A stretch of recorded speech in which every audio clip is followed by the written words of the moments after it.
How's it going, guys? I got an NU match for you today against eeveegirl22, I think is her YouTube username. But this was only one of 3 games I got from the stream yesterday. I had a lot of games yesterday, but a lot of them disconnected. A lot of them were really hacksy in the opening turns too. I think all 3 of them that I got had some hacks going on. But we'll just see what happens. So as you can see, I got some dudes. I got the Choice Bandit Dodrio, Choice Specs Glaceon. I have not used Marowak or Glaceon, especially Glaceon sometimes. So I was like, okay, you know what? I'll make one of those. Got War Turtle as my spinner, Tindabox as my spin blocker, and we have a very interesting character in the last slot by the name of REGGIE. So we're just gonna go ahead and jump into this match. So gonna go ahead and lead off with the Cradley. I'm going to go ahead and lead off with my Marowak. Now I know usually it's going to set up the Stealth Rocks. I'm not going to be scared of the Giga Drain on the first turn. I mean, that could have been something that she could have done, you know, anticipating me to go for the sub, that kind of thing.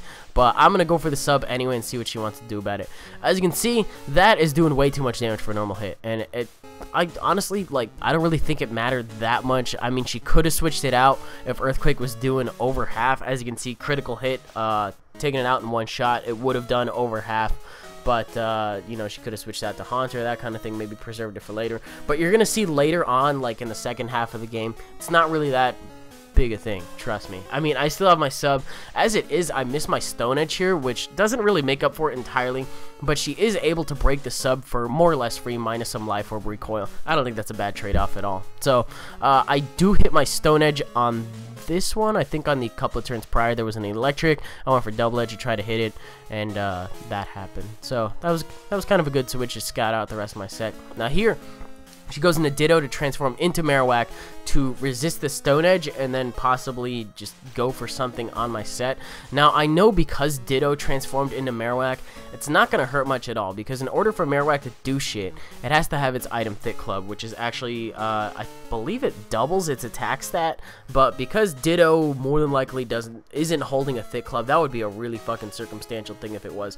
I don't know what kind of Ditto this is. I mean, I can always assume Scarf, but to go for a Scarfed sub is interesting. I don't know if she does have it. If she is Scarfed, I don't know. But I went into Dodrio knowing that the Haunter more than likely wouldn't end up going for the T-Ball, because that's a really aggressive play to make, you know, at the beginning of the game. So I figured I could do that, go for the Brave Bird. As much as I wanted to go for Thrash to get the Tangled Feet activated, it's Haunter's still around. I could be locked in on Thrash, and it could more than likely set up a sub and take me out with the T-Bolt. So there's that. But go for Brave Birds to take myself out. It unfortunately didn't take out anything, but it severely crippled Electric and Ditto as well. So that's actually not a bad thing at all. It did a shit ton of damage to 2 Pokemon. It's supposed to take out 1. Might make my my job a little easier later on. So gonna go into Marowak again, because I know I can just go ahead and go for a double edge and clean it off. Owing to my Rock Head ability, I do not take any recoil from the double edge, which is actually really nice. I don't think it has any other recoil move things going on, but hey. So goes into Marowak. I know, not goes into Marowak. What? I have Marowak out. She goes into War Turtle, and I know I'm not gonna be able to OHKO with an Earthquake. I'm not gonna get that like you with Cradley, because I know that those guys are most of the time specially defensive, just because they're typing. Their typing is nice to take shit. So I go into Glaceon because I'm realizing that I have a lot of physical attackers on this team / shit weak to Scald, and I don't really want to go into Tindabox directly to take a Scald, in case that's what she ended up going for. She ends up going for a Toxic Predict in my switch, which is very good. I was tempted to go into REGGIE right here and attempt to set up, but I figured I was going to go for a Choice Specs Ice Beam and see how much it does. It really does a disappointing amount, which is why she probably expected me to switch out here, knowing that the damage output would be absolutely pointless. But I stay in. I'm like, you know what? I fucked up on this Glaceon, and I'm just not going to be able to do anything.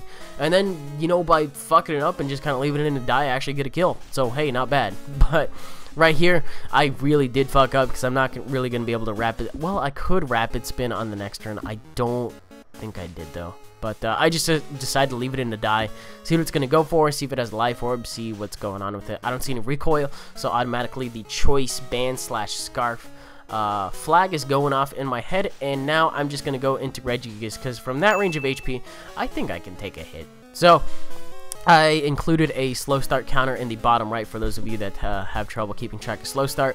But for those of you that are new to the competitive metagame and you're wondering why nobody really uses REGGIE, its ability slow start makes it so its attack and speed are halved for 5 turns. It's the granddaddy of the REGGIE, or not the REGGIE, the granddaddy of the Reggies, and it needs a little bit of time to get going. So the best way to do this is with T-Wave and sub to hopefully fish for the paralysis. And Ditto tries to go for what was I gonna say? A T-Wave as I go for the sub. I don't think that Ditto scarfed for some reason, but whatever. So go for a Drain Punch just to get some HP back. I'm not going for a return because I really know it's not gonna do shit, and at least with this I do even less shit, but I at least get some recovery back to be able to make some more subs. So that's my logic behind that. And much to my surprise, it really shouldn't have been too surprising, but for some reason I was like, oh my god, Skull does not break the sub. I really should have expected this. And then I kind of T-Wave out of order because I really wasn't anticipating that turn of events. But I should have T-Waved on this turn. That way I could have just gotten the sub up for relatively free on the next turn. Because now this is just kind of an awkward turn where Skull's going to take out my sub and then I'll just have to do it on the next turn. But if you're looking at the bottom right corner, I outlasted all 5 turns, which means that after get my lefties and shit, you know, everything's gonna be good. My body is ready. My body is ready. My body is ready. My body is my Reggie is body. I mean, shit. Wait. Anyways, we're good to go. The speed really doesn't matter too much. I just got a little bit of HP investment, I think, and then I don't really know what I have in attack, but as it is, I regain my stats back. And let me tell you about not having anything invested in attack, but still having a whopping 160 attack stat to go with. This is your reward for putting up with REGGIE bullshit for 5 turns. You get a rampaging monster, which if played right will more than likely be behind a sub or in some favorable circumstances, just to be good to go. So Rapidash is going to come back in, break my sub with a Flare Blitz. I'm actually going to go ahead and go for the T-Wave and then the return just to maximize my lefties gain and stuff, because I will just be able to outspeed it next turn. And then I get my lefties on this turn and then on the end of the next turn. So, hey, that kind of works out. Getting close to the full, and we're good to go. And as it is, I think Rapidash is really the only solid threat to this thing. And I'm actually going to one-shot it from here and without any attack investment, I believe. I think this thing doesn't have any attack investment. If it does, then that really doesn't surprise me. But if it doesn't, that I don't know what would surprise me more, to be honest. If it had attack investment or if it didn't. I don't know. I just pulled it from the database and it does work. So, gonna go for a sub, and just to make the cake even sweeter that I made myself, gets the paralysis, and I'm just gonna go ahead and be able to go for 2 returns, I believe, right here. War Turtle is a bulky little man, and just based on this damage, I'm pretty sure that this thing doesn't have any attack investment. Just looking back on what I was talking about, but that's okay because it still does a good chunk. War Turtle is not able to break my sub, and I'm just chugging along a bit, gonna be able to take it out with the Drain Punch for style points, and that is the game. So if you guys enjoyed this NU match, you are welcome to leave a like rating, comment, subscribe, and do your thing. I have 2 matches after this, and then I can probably go do some other ones. One of them is like 15 minutes.